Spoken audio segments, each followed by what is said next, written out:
بسم الله الرحمن الرحیم. امشب توفیق عنایت فرمود که در این جمع و محفل بسیار مبارک، ارزشی و هدفمند، صمیمی،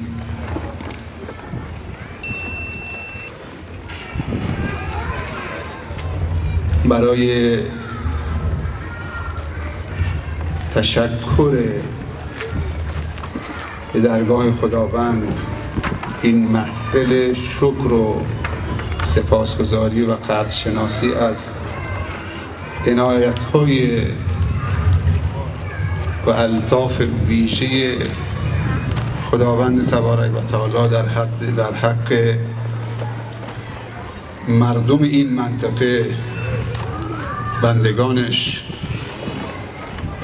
این توفیق رو داشتم که حضور داشته باشم تا در این محفل بزرگ و همایش شکر و سپاس و قدردانی از این توفیق همراه عزیزانی که باهاشون خاطرات این راه عظیم و بزرگ خدا رو دارم و بر اساس اون دارم زندگی میکنم، با همدیگه جشن بگیریم و به درگاه خداوند سپاس بگیم، چون همیشه شکر و قدرشناسی مایه خیر و برکت، رشد و توسعه، تعالی و ترقی، توانمندی بوده و هست و خواهد بود. لئن شکرتم لازیدنکم. شکر و سپاس ما خداوند رو تقویت نمی کند. اگر کسی اعتقاد داشته باشد که اگر بنده‌ای شاکر باشد خداوند رو تقویت کرده، این اعتقاد کفر است، چون اقتدار خداوند اقتدار ذاتی است. با شکر و کفر ما و شما زیاد و کم نخواهد شد. و اگر کسی اعتقاد داشته باشد که اعلام جنگ بر علیه خدا بکند و شبان روز در کفران زندگی بکند و دعوت به کفر بکند، هیمنت و عظمت و بزرگی و کبریای خدا رو تضعیف می کند، اون هم سخت در اشتباه است. تنها برکتی و حسنی که شکر خدا رو دارد تقویت ما و شما بندگان است. شکر اعضای یک جامعه رو توانمند و توسعه می دهد. لئن شکرتم لازیدنکم. در جای دیگه خداوند می‌فرمایند اعوذ بالله من الشیطان الرجیم ولو ان اهل القرى آمنوا واتقوا لفتحنا علیهم برکات من السماء والارض. اگر اهل یک منطقه، شهری، روستایی، قریه‌ای دو تا ویژگی داشته باشند، یکی ایمان به رب العالمین، ایمان راسخی که شک در اون و تردد در اون راهی نداشته باشه،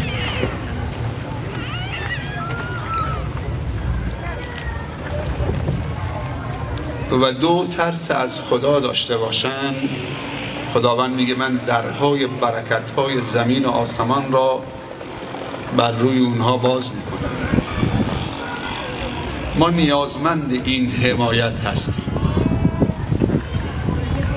ما نیازمند تداوم نعمت‌ها هستیم. ما نیازمند حفظ و توسعه دستاوردها هستیم. هم نیاز داریم که داشته هامونو حفظ کنیم، دستاورد هامونو نگه بداریم و تنها راه حفظ دستاوردها شکر قولی و عملی است. لئن شکرتم لازیدنکم. و ما نیازمند توسعه دستاوردها هستیم. قرار نشده همیشه اون اندازه که هستیم بمونیم. انسان بی نهایت درش ظرفیت سازی شده. من در پایان عرایزم مختصری درباره یک دعوتگر مخلص، خالص و مخلص از بچه‌های همین منطقه که در این زمان شاید بشه گفت منحصر به فرد است.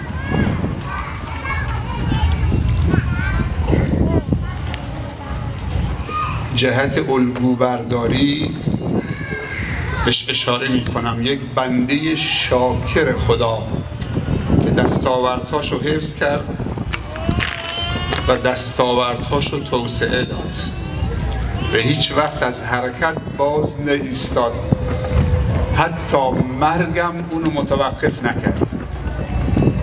انهم فتیة آمنوا بربهم زدناهم هدی.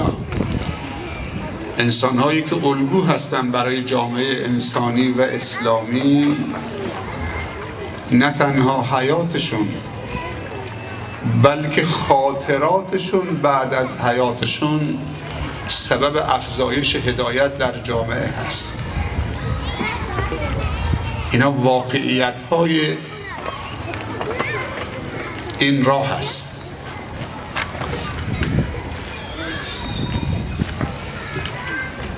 به همه تبریک میگم.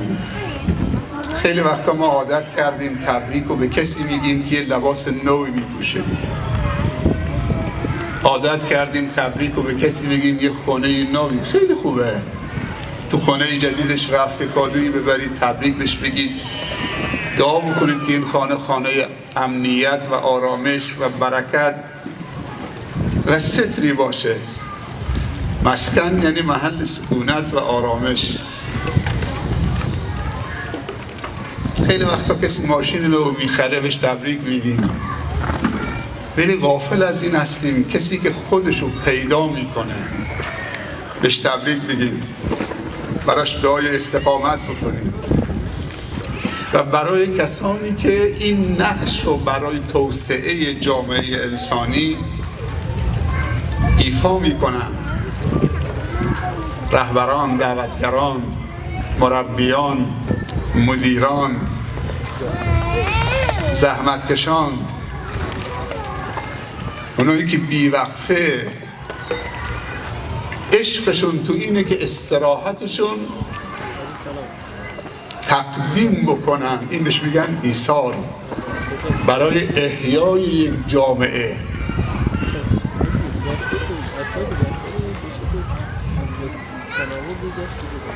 نه اینکه وقت اضافیشون رو بذارن با وقت اضافی، با فضول وقت، با وقت مرده در اختیار این راه و جامعه و خلق خدا گذاشتن، جامعه به این بالندگی نمیرسه. وقت با ارزش استراحتت که حق شرعی و قانونیته و انسانیته میذاری برای خلق خدا و بندگان خدا، یعنی تو دارید از طاقتت استفاده میکنید. ما توان معمولی داریم و استطاعت داریم و طاقت داریم و فوق طاقت داریم که خداوند تکلیف نمیکنه به فوق طاقت.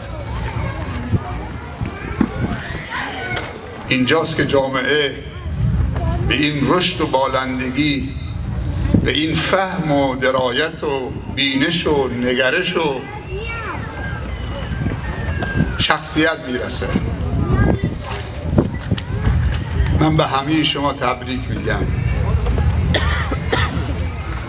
درست اساتید و شخصیت ها نقش اساسی رو ایفا کردن، اما اگر کسی نباشه که شخصیت‌های ما بتونند این علم رو بر اونها پیاده بکنند، این هم ممکن نیست. دانش آموزای عزیز، بزرگترین خدمتی که به یک عالم میکنن بعد از این که با فرا گرفتن علم عالم شد ولی هنوز معلم نیست، مگر این که دانش آموزی بپذیرد شاگردی این عالم بکنه، اون موقع لقب معلم بودن به او میدن. اما اگر این معلم نفوذ معنوی و پرورشی و اخلاقی هم در دانش آموز داشت، لقب مربی به اون میدن. هر معلمی مربی نیست، هر عالمی هم معلم نیست، اما هر مربی معلم هم هست، عالم هم هست. مربی بالاترین جایگاهه، یعنی شخصیتی است که نسل رو تربیت میکنه، شخصیت انسانها رو تکوین میبخشه، شکل میده. بزرگترین امتیاز دین مبین اسلام تکوین دادن و شکل دادن شخصیت انسانی است. انسان بنیادی ترین عنصر یک جامعه هست. انسان اساسی ترین و بنیادی ترین عنصر یک جامعه هست که دین مبین اسلام به این انسانی که بنیادی ترین عنصر جامعه هست بی نهایت توجه کرده. این همه پیامبران فرستاده، این همه کتاب‌های آسمانی فرستاده که این اساسی ترین و بنیادی ترین عنصر جامعه که انسان باشه شخصیتش رو شکل بده.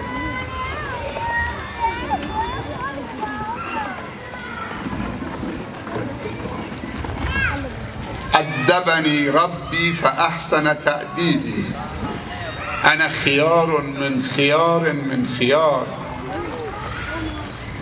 کلمه رب در لغت عرب به 4 معنی میاد. رب یعنی پرورش دهنده، المربی للشیء و المصلح له. وقتی ما تو سوره حم میخونیم الحمدلله رب العالمین،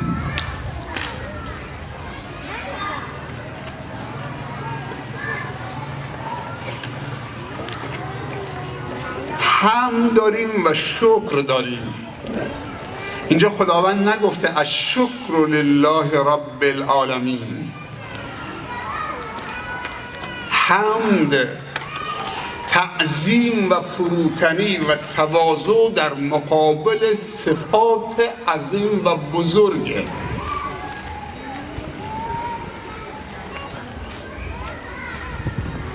ولی شکر در مقابل نعمته. ما حمد و ثنای رب العالمین داریم میگیم چون اون بزرگه، اون ذات بزرگه، اون شایسته حمد و ثنا و کرنش و فروتنی است در مقابل اون ذات. اون شایسته شه. ما نمیتونیم بگیم اون بزرگ نیست، اون بزرگه، همه اسباب بزرگی رو داره، همه اوصاف بزرگی رو اون ذات داره. پس هم در مقابل اوصاف عظمت و بزرگی است. بیا با حوری جنت منه برگردانم منت، نهایی مقصدم چون رویت ستار میگردد. عبادت 3 تا عبادته. عبادت العبید، عبادت بردگان، از روی ترسه. 2 عبادت تجار، اهل معامله. نماز میخونم به من یه قصد تو بهشت بده، روزی میگیرم یه حور بهشتی، حج میدم فلان چیز، تاجره، عبادت تجار. اما 3 عبادت الاحرار، انسانهای آزاده، اونهایی که به عظمت رب العالمین پی بردن بدون مقابل، چون اون ذات شایسته پرنش و عظمت هست و همه اوصاف بزرگی در خودش جمع کرده، ما نمیتونیم. تقصیر دلم نیست، تماشای تو زیباست. اونقدر تو زیبایی که اگر نخوام من تعریفت بکنم نمیتونم.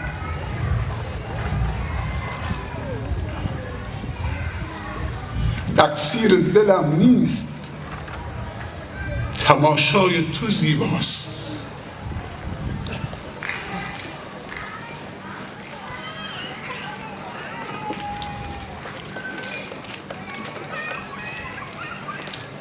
این مجموعه کارش اینه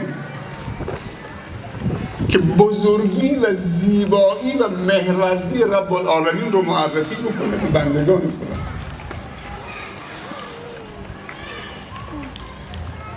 تبریک جا داره یا نداره؟ شما خودتون رو به زمین بزنید، به سجده بندازید، گریه بکنید که این توفیق خدمتگزاری رو از شما نگیره، وگرنه مفلس و بیچاره خواهید شد. مال تو به رخ کسی نکش، پست و مقامت، وجهه سیاسی، قدرت، بزرگترین سعادت و توفیق این که تو بنده خدا باشی و خدمتگزار بندگان خدا باشی. مسئله سومی وجود نداره. اگر اینو از تو گرفت، چی هستید؟ مال تو از قارون بیشتره و خسفنا بهی و بداره الارض. قدرت تو از فرعون بالاتره. میگفت هذه الانهار تجری من تحتی.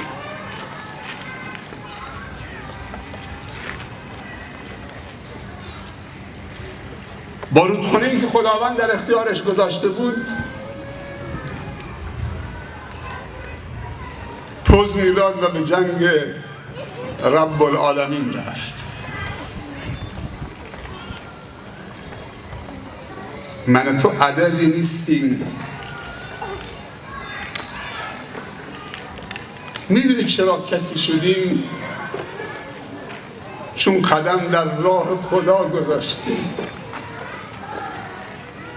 میدونی چرا مردم میخوان دست به لباسمون بکشن که اجازه نمیدیم؟ میخوان دستمون بوسن که اجازه نمیدیم. ما احترام داریم اما تقدسگرایی نداریم. تقدسگرایی در اسلام سبب استبداد دینی و مذهبی خواهد شد. ما آمدیم که بندگان خدا رو به خودش وصل بکنیم، نه اینکه خودمون یه خدای معرفی بکنیم دستمون ببوسن خم بشن. ما دنبال مرید مرادی و پیر مرادی و اینا نیستیم. دعا میکنیم خدای این توفیق خدمتگزاری رو، بندگی و خدمتگزاری به بندگانت از ما نگیر.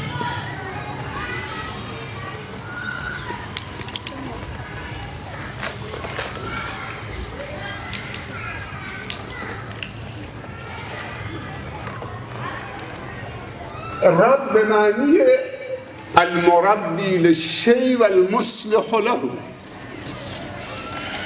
مربی و اصلاح کننده و پرورش دهنده. بسم الله الرحمن الرحیم. رحمان یعنی منشأ هر گونه نعمت ها، اما رحیم منشأ هر گونه نوازش ها، محبت ها، مهرورزی ها.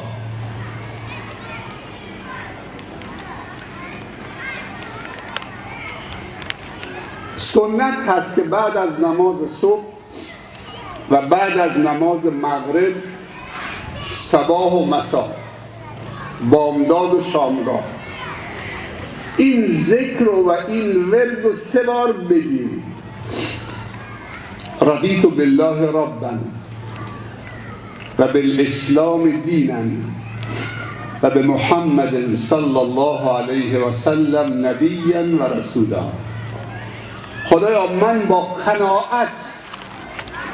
با قناعت راضی شدم و خوشنود شدم که تو رب من باشی، یکی از معانیش مربی من باشی. من هیچ تربیتی غیر از تربیت تو نمیپذیرم، نه برای خودم، نه برای خانوادم، نه برای جامعه. این معنیه، اولین معنی ربه، مربی و پرورش دهنده و مصلح. وقتی میگه الله اکبر، بسم الله الرحمن الرحیم، میدونی بسم یعنی چی؟ از سمت گرفته شده، به معنی نشانه. در قلب انسان یه منطقه‌ای هست به اسم اوریکولا. این منطقه در قلب خالی از هر گونه خیوطه. اونجاست که خداوند مهرشو زده. یعنی هر انسانی، چه کافرش چه مسلمانش، مهر خداوندی خورده. زمان انسان کافر میشه که اون مهر رو بپوشونه، اون حق و حقیقت رو بپوشونه.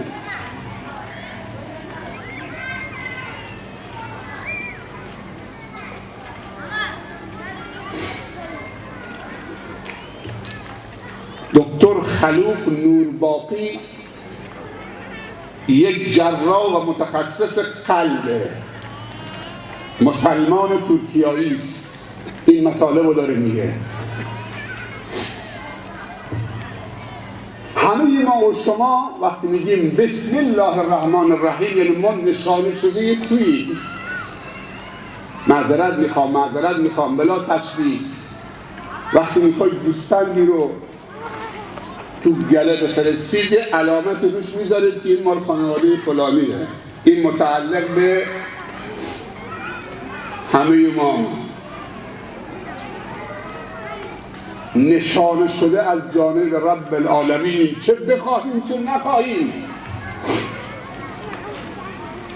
بسم الله الرحمن منشأ هر گونه نعمت ها، امکانات، ظرفیت ها، هر چی که هست. و ما بکن من نعمت فمن الله، تو اول عرایز هم خوندن، هر چی نعمت در شما هست از جانب اللهه. الرحمن منشأ همه مهرورزی ها، شفقت ها، مهربانی ها، نوازش ها، عاطفه های زیبا.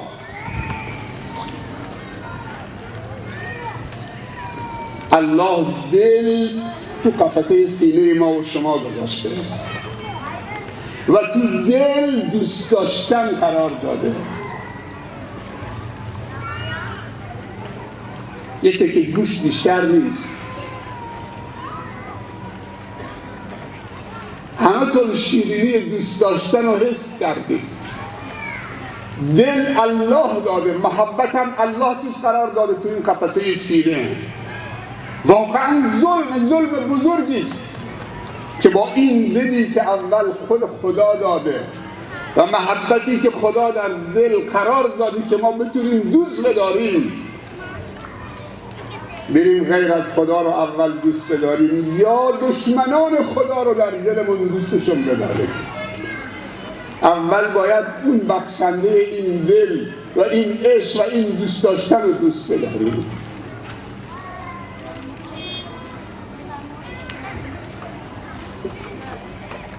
بعد هر چیزی و هر کسی که اون دوست داره چون دل به ما خودش داده.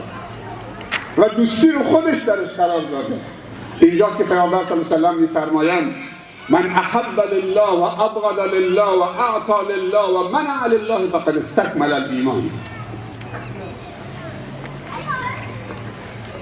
پروردگارا ما از تو محبتت را می‌طلبیم و محبت کسانی که محبت تو رو در بر دارند و محبت عملی که ما را به محبت تو برساند. پروردگارا محبت خودت را و محبت دینت را و محبت دوستانت را و محبت فقرا و مساکین و مظلومین و محبت خواهرها و برادرای عزیز و دوست داشتنیمون مسلمانمون در دلهای ما، از خودمون، از خانوادهمون، از آب سرد خنک در روز گرم تابستانی هم عزیزتر و محبوبتر بگردان. خدایا نمرود نفس را در ما خرد و نابود بگردان و خلیل عشق را در ما زنده و احیا بگردان تا چون خلیل ابراهیم پا در آتش بنهیم و آن را گلستان بیابیم. این نمرود نفس باید خرد بشه، خلیل عشق باید زنده بشه. اون موقع وقتی پا تو آتش می‌نهید گلستان میابید. معنی دوم رب به معنی المالک للشیء. رب به معنی مالک. وقتی میگیم الحمدلله رب العالمین، معنی بسم الله رو تو ذهنمون مجسم میکنیم، بعد معنی حمد و فرقش با شکر تو ذهنمون مجسم میکنیم، بعد میاییم رو کلمه رب. هر چهار معنی رو تو الحمد، تو نماز که گفتی الله اکبر مجسم میکنید. معنی اول تو مصلح منی، تو مربی منی، من تربیتی غیر از تو. الانم که اینجا دست ادب و تواضع بستم در مقابل تو، این تربیت توست.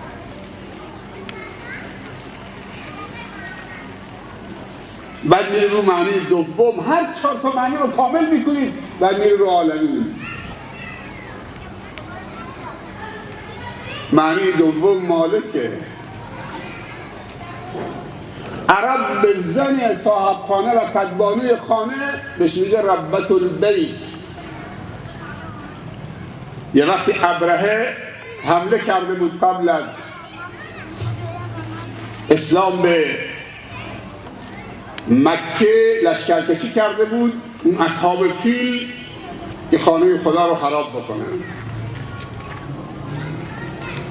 عبدالمطلب جد رسول الله صلی الله علیه و سلم گله های شترش و گاو و گوسفندش تو این دشت پخش شده بود.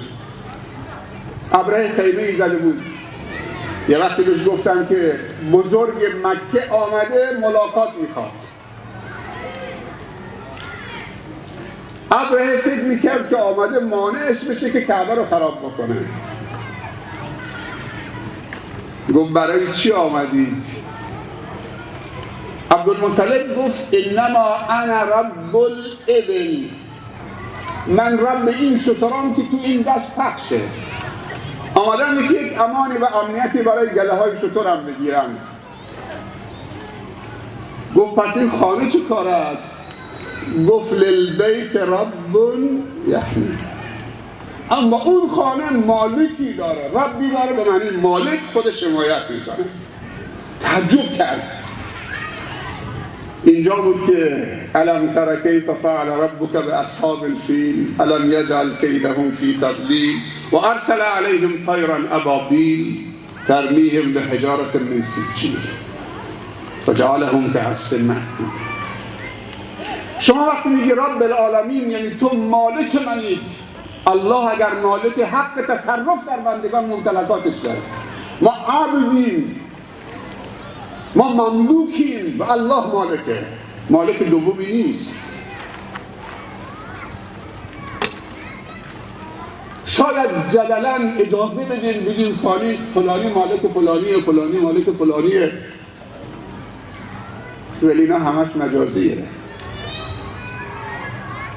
اگر در دنیا کسی ادعای مالکیت بکنه، معالش به سوی آخرت اونجا خداوند در دشت محشر صدا میزنه لمن الملک، خودش جواب خودش میده با عظمت و بزرگی، میگه لله الواحد القهار. امروز فرمان روایی از آن کیست؟ کسی جوابش نمیده.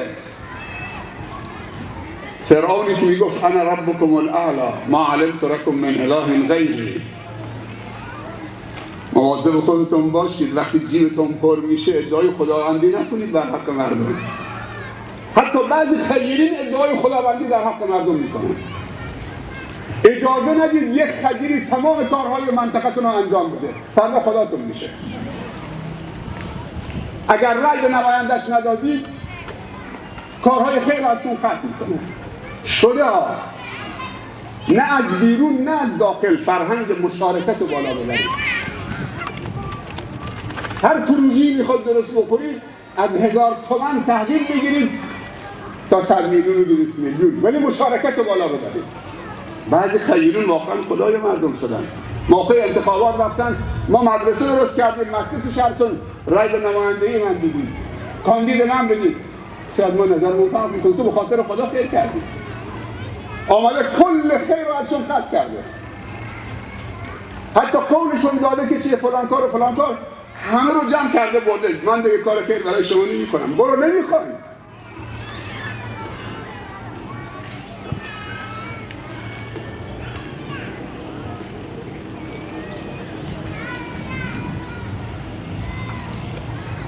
اگر احساس کردی که داره کلوف میشید، چاق میشید، قبل از این که تبدیل به غرور بشه و طغیانگری بشه بگو استغفر الله، بگو استغفر الله، لا حول ولا قوة الا بالله، لا اله الا الله، هذا من فضل ربی.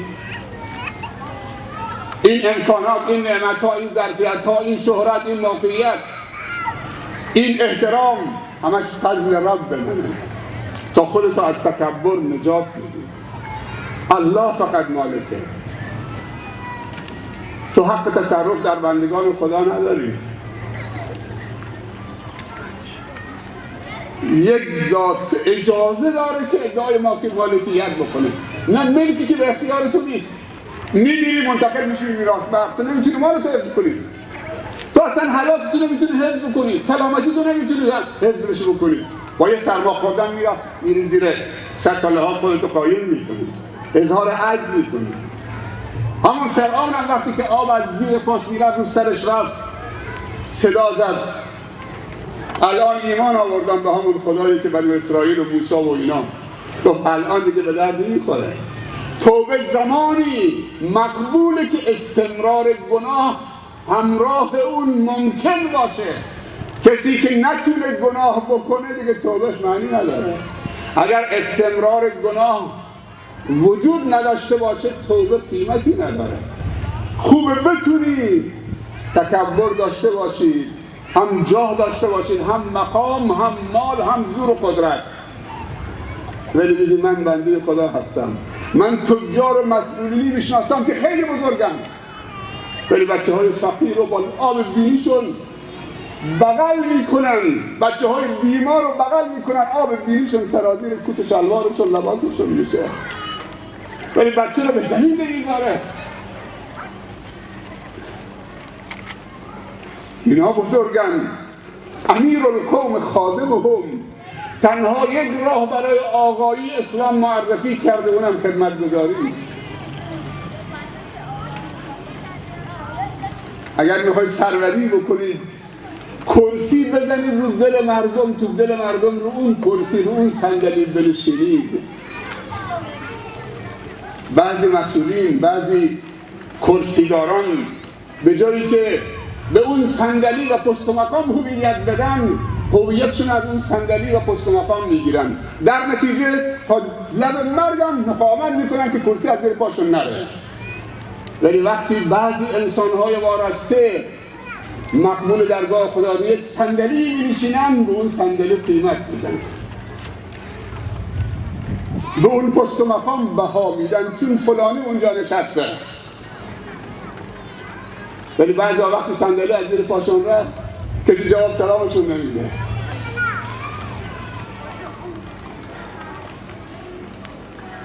چرا این حرفا میزنن؟ چون شما خدا رو دوست دارید، نه کلام خداست. شما رسول خدا رو دوست دارید. الان شاید 12:30 شبه، فردا روز کاریه. من آمدم که خاطره های زیبای این راه با شما که با هم شروع کردیم اونا رو احیا بکنم و خاطره های جدید و امشب با نسل بعدی و بعدی ایجاد بکنم. دستاوردها رو داشته باشیم، یه خاطرات جدید ایجاد بکنیم. پیوند با آبا و اجداد اونهایی که عزیزن سنی دارن، اون پیوند رو اینجا به درگاه خدا، اون پیوند به خاطر خدا. من اینجا هیچ شراکت و تعامل اقتصادی و مالی ندارم.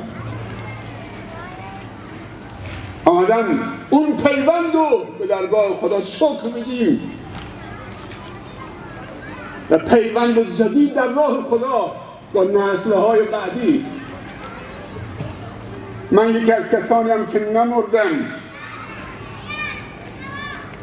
نمردم دیدم که یه روزی شاگردان تبدیل به اساتیدم شدن. زیر منبر شاگردم الان دارم میشینم. شاگردان دکترا دارن. یه روزی تو اول مقدمات، دوم مقدمات، روز همزنی جلو من نشسته بودن تو مدرسه شیخ بزرگوار، اون مجدد قرن این منطقه خودمون، شیخ ضیای عزیز و دوست داشتنی. رب اخ لک لم تلده امک. خیلی وقتا برادری برای تو پیدا میشه که زایده مادرت نیست. انما المؤمنون اخوه. من همیشه تشکر از پدرم میکنم. وقتی پدرم رو دفن کردم تو قبر گذاشتم، سر قبر تشکر کردم از پدرم. گفتم پدر عزیز و مهربان، شما بودید که با شیخ ضیایی من آشنا کردید. ایشون دوست جانجانی و صمیمی تصرف در ما دارید. ما حق اعتراض نداریم. هرچی دادی شکرش، هرچی ندادی بازم شکرش. تو حکیمی.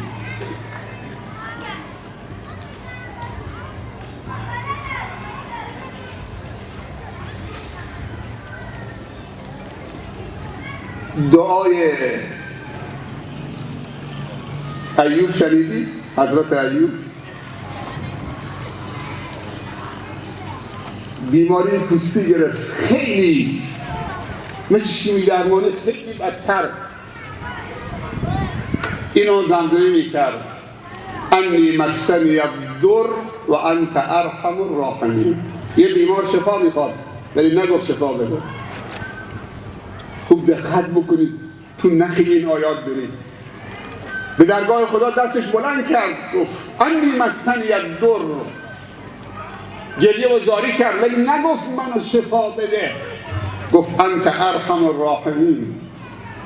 اگر این بیماری رحم توست من صبورم، چون تو صلاح دونستی.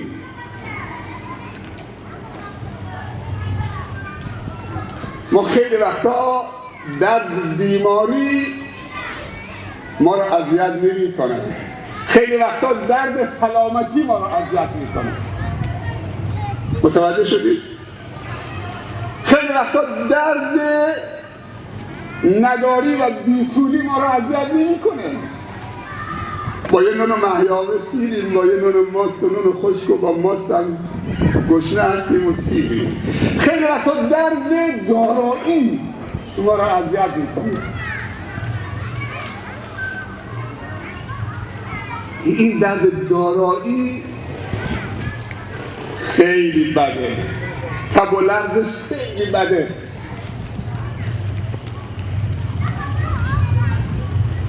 معنی سوم از سید المطاع، آقای اطاعت شده. دو تا راه برای اطاعت وجود داره، یکی سلطان عشقه و یکی سلطان خوفه. یا باید از کسی بترسی تا مطیعش بشی، یا باید عاشقش باشی تا مطیعش بشی، دنبالش بیفتی. این دوتا قدرت داره، هم ترس و هم عشق. این دوتا عاملی است که دل رو زیر سلطه خودش میکشه. اینجاست که توحید اینه: الله عزیز، الله عظیم. خیلی ساده توحید. الله عزیز اونقدر دوست داشتنی است که غیر از الله هیچ کسی نمیتونه محبت خدا رو در دل من کامرنگ بکنه. هیچ دوست داشتنی نمیتونه عزیزتر از الله باشه. این معنی الله عزیزه. ابراهیم خواب دید که پسرش داره ذبح میکنه با دست خودش، پسری که تو سن نازایی خدا بهشون داد، به هاجر و ابراهیم. اسماعیل وقتی که بابا گفتن رو یاد گرفت، به سن 12 و 13 رسید، خواب دید که باید با دست خودش این فرزندی که حالا میگه بابا چقدر شیرینه، ماما چقدر بچه ها رو دوست دارید.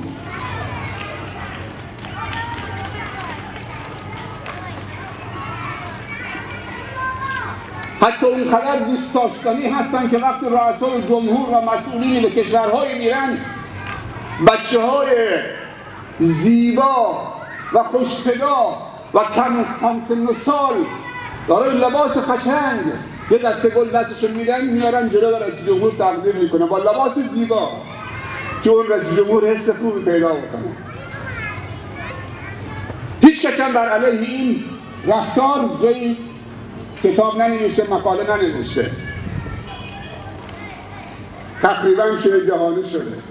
استاندار میاد منطقه یه دختر بچه یه پسر بچه لباس محلی نگاه میکنن کدوم یکی بلبل زبانتر، شیرینتر، زیباتر، یه لباس محلی دسته گل تقدیم میکنه که حسشون خوب بشه. حتی تو فینال ها و تو بازی های فوتبال هم همین کار الان میکنه.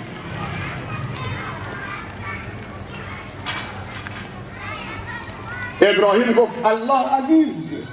خدا در سن نازایی پیری پسر به اسم اسماعیل روش داد. بعد تو خواب بهش نشون داد که باید سرش ببری با دست خودت. دستش نلرزید. نگفت خدایا تو این یکی یه مقدار پول از من بگیر، از من وقت بگیر، از من کار بکش. ولی این که دست پسرم با گردن پسرم با دست خودم ببرم، اینو از من. گفت الله عزیز. اسماعیل عزیز، ولی من این عزیزم که پسرم باشه فدای اون عزیزترین میکنم که اللهه. حالا نتیجه چی میشه وقتی گفتی الله عزیز؟ هم الله براش حفظ شد، هم اسماعیل براش حفظ شد. تا کار گذاشت گفت کافیه، تو قبول شدی، من نمیخوام بندم تو حرج قرار بدم، میخواستم نگاه بکنم قلبت میدرزه یا نه. گفت بلند شو. وقتی میگی الله عزیز، هر چیز عزیز رو فداش میکنید، هم الله برات حفظ میشه، هم اون چیز عزیز دوست داشتنی برات حفظ میشه. به جان بچه‌تون قسم نخورید، شرکه.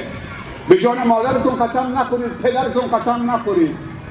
هر چیز بزرگ و دوست داشتنی که تو دلتون عزیز جا گرفت و بزرگ شد بهش قسم خوردید، همون میشه مایه عذابت و رنجت و دردت. قسم فقط به الله بخورید. والله بالله و تالله.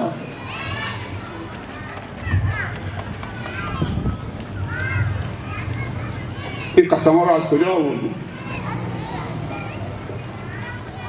الله براش موند، پسرش براش موند، خانه خدا براش موند، همراه باباش کمک کرد که قامت کعبه رو درست کنن. عید قربان برای مسلمان ها ایجاد شد، قربانی برای مسلمان ها ایجاد شد،